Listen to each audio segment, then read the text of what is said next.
Maro ireo misafidy ny anapaka volo rehefa voalohan'ny volana aogositra toy izao. Araky ny finoana dia mora maniry kokoa ny volo rehefa fiandohan'ny volana aogositra no anapahana azy.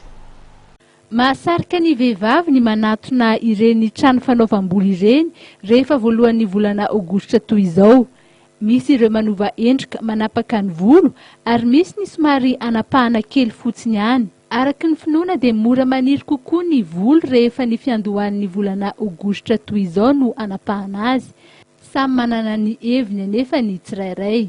C'est vrai, resaka finoana ilay izy fa fakifaky dia efa handeha vacances dia sinon si j'attends dia lasa vao maika fakifaky. Ilaina tokoa ny fikojakojana ny volo rehefa vanim-potoanan'ny ririnina.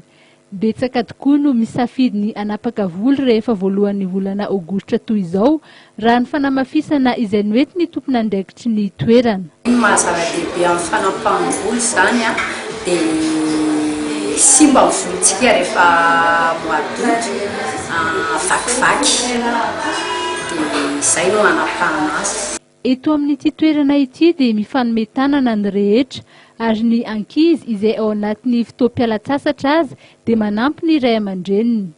Moi j'ai la coiffure des parents et j'ai 9 ans. Et vous pouvez faire pareil. Araky ny afatra nampitainy ity tovolahy kely ity dia afaka manampy tsara ireo ray aman-dreny ao an-trano amin'ny asa aman-draharaha samihafa ny ankizy amin'izao vanim-potoanan'ny fialatsasatra izao.